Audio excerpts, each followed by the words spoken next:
All right, let's check out some of the stuff that actually shows some wear. Now, this is the front bucket.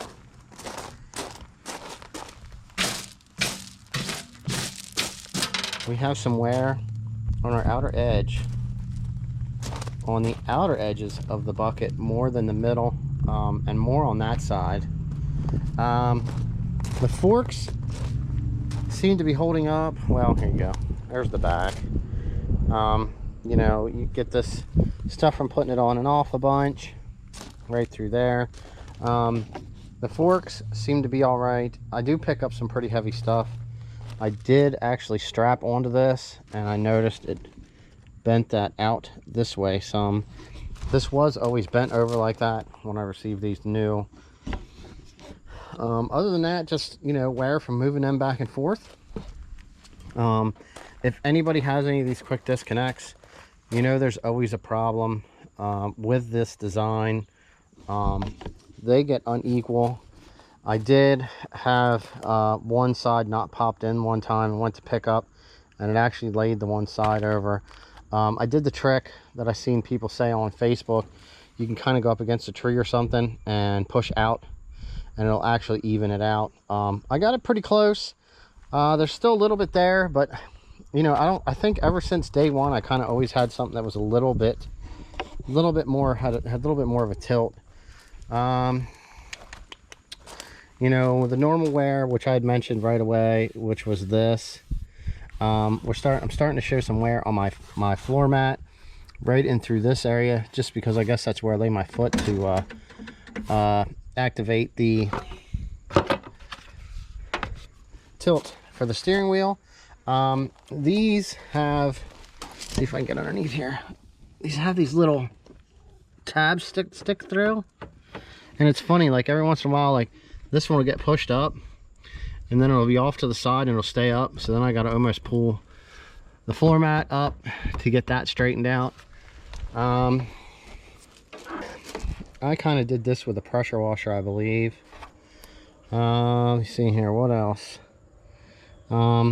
I mean, just basic normal wear. This I did with a pressure washer. We got a little bit of wear here on the step. I actually do use it. The tires aren't wearing too bad for 500 hours. I mean, this is dirty. I do keep everything greased. I did every service based on what the book said. You know, when I first got this sleeve was down, and you can kind of see it actually, the lines wore into the frame there. They told me that wasn't a warranty item, and even if it would have wore through the hoses. The one hose does have some wear. It wore this black off, and you can actually see the braided on the inside underneath here. I do check that every so often. Once I moved that up and then actually wrapped a strap around that, I haven't had any issues. I've only actually taken this loader off one time because I use it all the time. So you know, minimal wear on the steering wheel. The seat is actually holding up quite well. The one support fell out. I did find it, but I didn't know what it was. It's kind of a weird looking bolt. Like I said, I just got to go take that and match it up, and then I can get that fixed back up over there. I don't use the 12-volt port too often, maybe once or twice, so that was never really been an issue. Hi, what are you doing? I am starting to get some wear on my bar. I guess this, rubbing my leg against that right there. This always likes to pop out.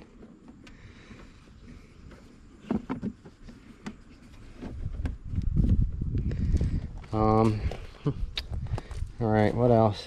I don't really have any other problems.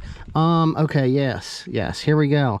I noticed one thing here now with using this past winter. I did have the 3-point hitch on here, even with the box blade, but more so with the rear blade. Lifting it up and down, I ended up contacting this hose a couple times and ended up chunking the rubber on the hose itself while it was wrapped up around here. So far that's it. Backhoe, this thing works great. You know, once you figure out how to make this thing work, you dig with your teeth or whatever, you know, because you can actually get in there. This thing will pull the tractor. You can pick the whole tractor up with this thing. This thing sits for a little while. These will bleed down, so that kind of makes it something that you have to do every time, or make sure it's where it's parked. These can't lay down against something. This bucket here will drift down. I haven't, honestly, like I said, I really haven't used this that much yet. I did like one or two, I probably did 2 or 3 trenches, dug some other holes, moved some stuff around. I use it to plant trees. I mean, this has got to be the best shovel you can own right here. Okay. You know, this thing does pretty much, it has pretty much sat out. Now this is only, this is actually paid off because I did finance it for 2 years. So it is completely, the backhoe part is actually paid off. I never had a reason to use the thumb yet. So it's pretty much been sitting here. I know these pins, the one's kind of tight. So it's kind of in there. I don't know if I loosened it up or whatever, but I thought for sure I would have actually justified having this and used it for something by now. I just haven't yet. Now, coming up through, you know, the normal thing with the bar, I did bump into here underneath my carport and over here on this side, and I did run into my horse run-in shed while I was out there. I didn't realize that this thing just touches the one piece of wood on the end, so I have that fixed up. Now, normally this is pulled in, and I always usually have this seat flipped up, so the back side of this tractor usually gets more sun than the front. So we have a little bit of discolorization on this stuff on the back of the seat. I did bend this at one time when I hit it with the first time I used my brush hog mower. I had it hooked too high, and when I lifted it up, it actually hit this and bent it.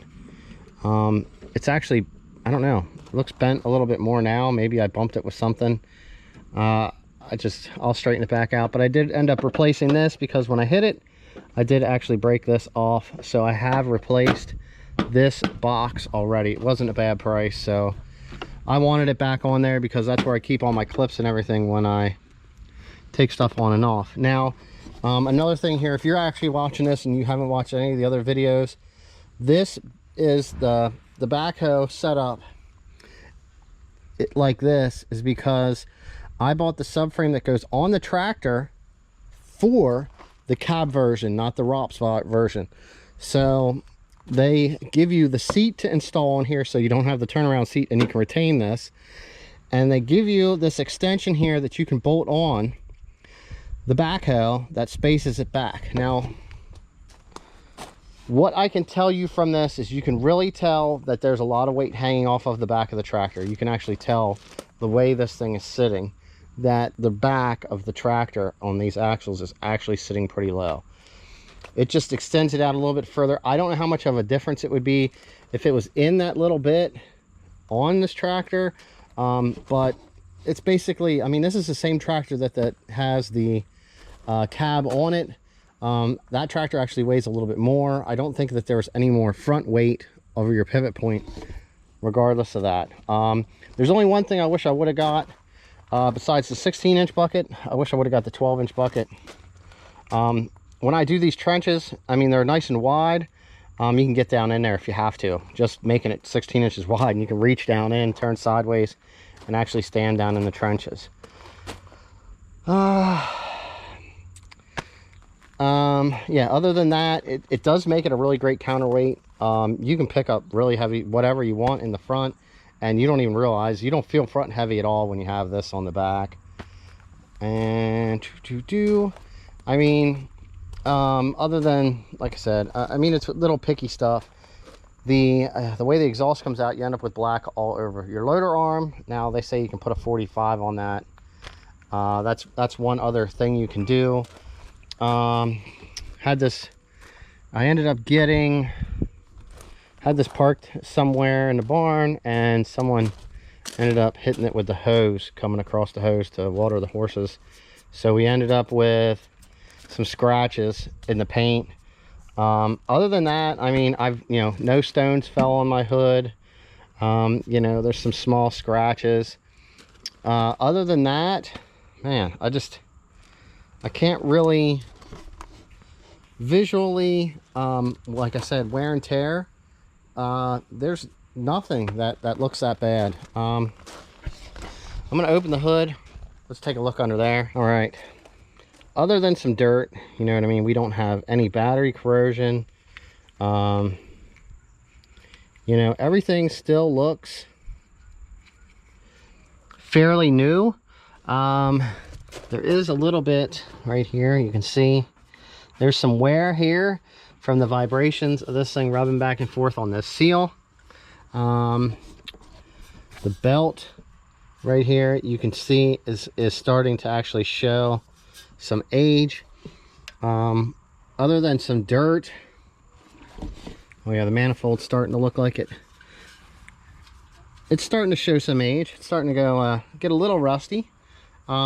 Just starting. I mean, that really hasn't changed pretty much since it's been new.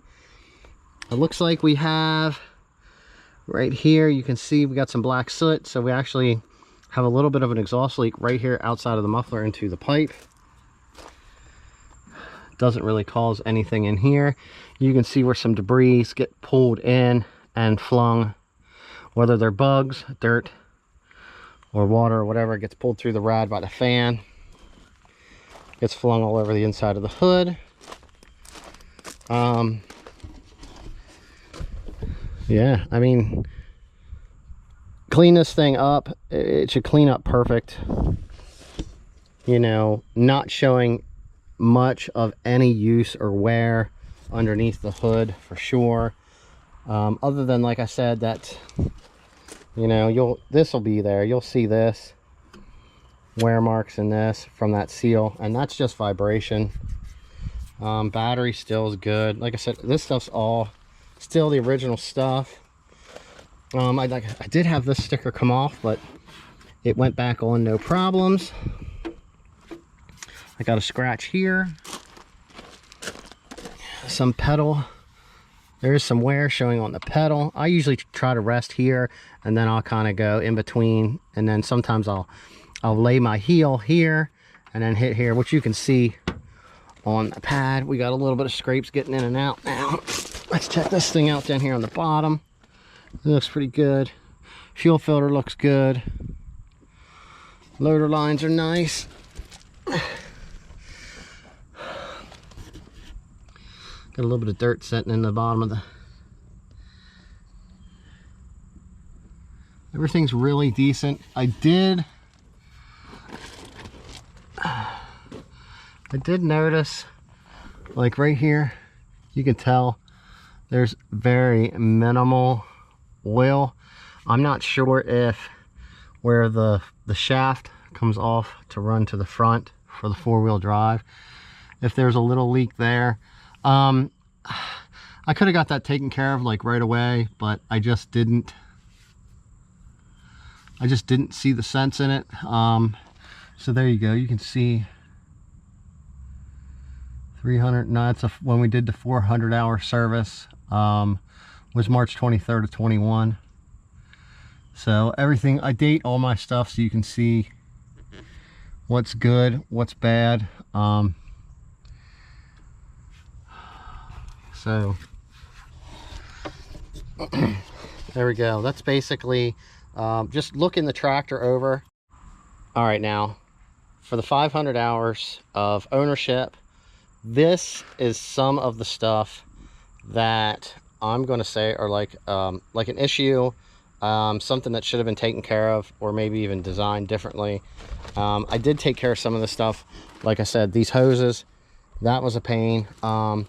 The way this front is set up should have been done a little bit better, because you can bend this bar in the middle and you can get your front quick disconnect will end up shaped differently.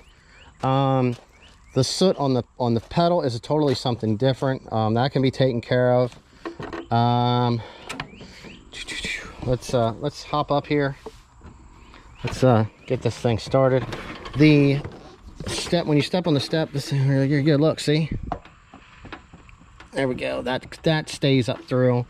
I got the brakes adjusted now tighter than what they were originally, so I can actually put on my parking brake and I can give it go forward or back. This thing will not move. Okay, now when I first got it, it wasn't adjusted that tight. Now one other thing, let's start this up. I'm going to talk close to the back of the camera so you can hear me. Down, up.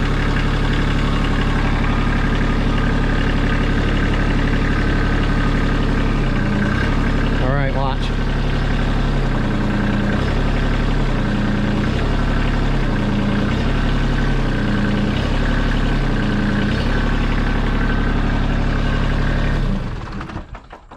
Something is definitely loose in here. I did actually notice this over the winter when I was plowing, from having to turn around this way to be able to control up and down on my 3-point hitch. And while I was plowing, I'm pulling like this on the wheel. So the whole column here, something is loose, you know. So I'm gonna have to take the dash apart and see what that actually is. Oh, it's really bad now. It's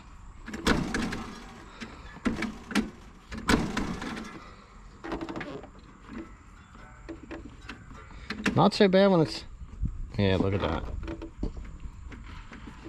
That is probably the worst thing in the 500 hours of ownership that I've had this. These things slide up and down. They're just basically in there to help center it in here and slide it in this area.